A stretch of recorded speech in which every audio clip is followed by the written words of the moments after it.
dans le prochain épisode de Demain nous appartient. Tandis que le braqueur s'en prend à Charlie, Maud tente de piéger Emma et Camille. Nathan décroche quant à lui un job au Hara. Attention, les paragraphes qui suivent contiennent des spoilers sur l'épisode de Demain nous appartient diffusé demain soir sur TF1. Si vous ne voulez rien savoir, ne lisez pas ce qui suit. Mercredi 17 août dans Demain nous appartient. Le braqueur s'en prend à Charlie au commissariat. Nordine culpabilise de s'être fait subtiliser son arme comme un bleu par quelqu'un avec un masque de clown. Martin tente de le rassurer puis lui demande de changer de tenue la prochaine qu'il aura un rendez-vous. De plus, le commandant Constant a très bien compris que Manon était la fameuse fille sur laquelle son fils avait craqué et il lui conseille de faire profil bas vis-à-vis d'Aurore. De son côté, Aurore prend la déposition de Manon qui identifie le masque de clown que portait son agresseur. Bien que ce soit un masque très courant, cela reste néanmoins un début de piste.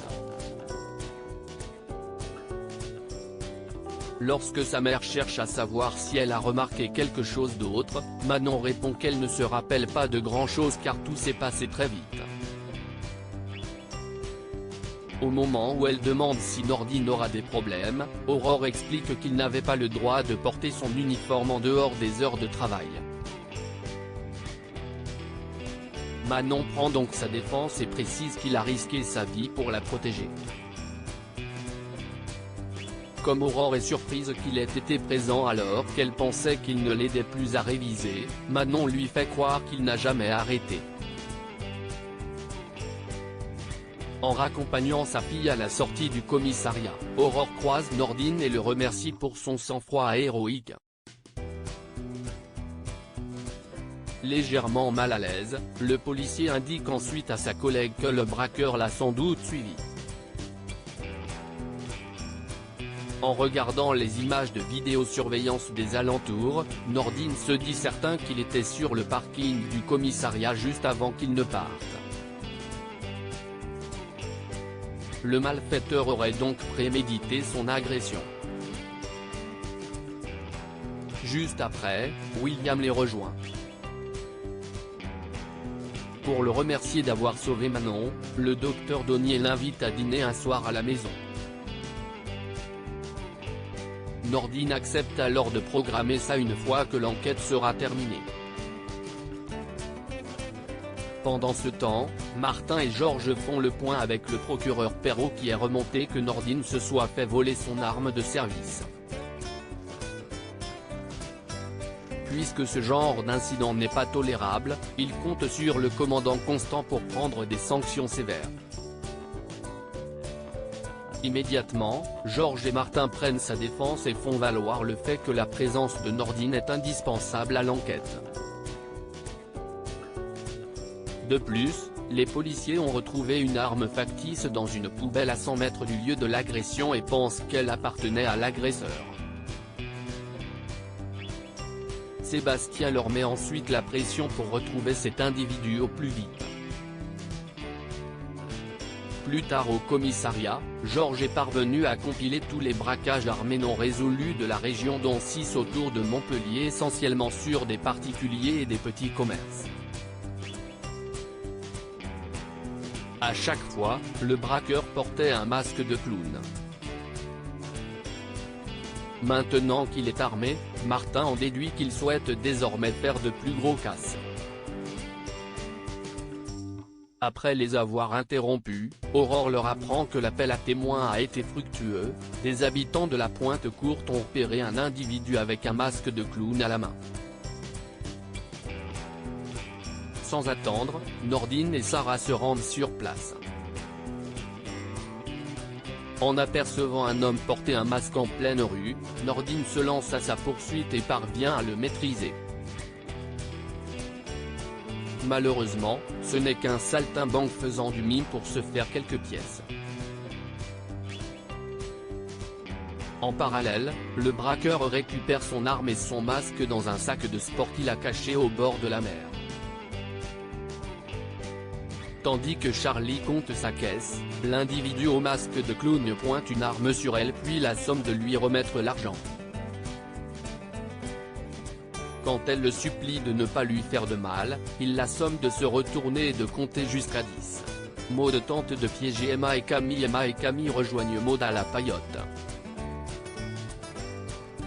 Comme elles ont des cocktails à la main, cette dernière s'imagine qu'il s'agit d'alcool et leur fait la morale. Camille assure que ce sont des boissons non alcoolisées.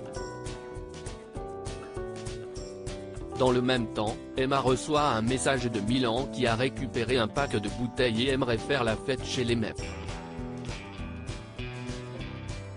Maud, qui ne supporte plus Emma, voilà l'opportunité de se débarrasser de l'adolescente une fois pour toutes.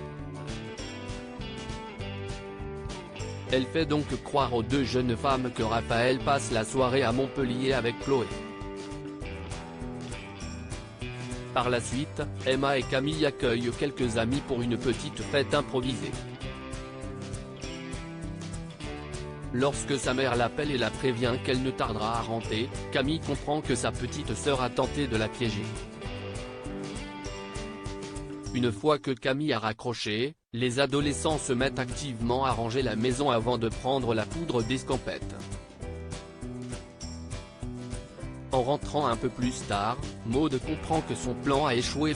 Nathan décroche un job au Haras. Samuel est sorti de l'hôpital et se rend au Haras. Bien qu'il soit très heureux de le revoir, Paul explique qu'il a été blessé et qu'il ait pu croire qu'il voulait lui faire du mal. Samuel lui présente alors ses excuses avant de lui proposer de laisser cette histoire derrière eux. Compte tenu des récents événements, des employés du Haras ont démissionné. Comme c'est un peu tendu en ce moment, Paul a mis une petite annonce pour recruter du renfort pour la fin de la saison. Motivé, Nathan se présente et fait croire qu'il a déjà travaillé avec les chevaux. Seulement, Paul est loin d'être dupe. Même si le jeune homme n'a aucune expérience dans le domaine, le chef d'écurie accepte cependant de le prendre à l'essai. Très vite, l'adolescent se retrouve confronté à la difficulté du métier, ce qui n'échappe pas à Benjamin qui lui vient en aide en lui donnant quelques conseils. Lorsque Nathan fait une crise car il a marché dans le crottin, le médecin le recadre puis cherche à comprendre pourquoi il a accepté ce job sans rien connaître des chevaux. Nathan explique donc qu'il a besoin de beaucoup d'argent. En effet, sa copine vient de perdre son père et il voudrait pouvoir l'emmener en week-end pour lui changer les idées. Si Benjamin trouve cela chic de sa part, il estime également que c'est inconscient de travailler avec les chevaux.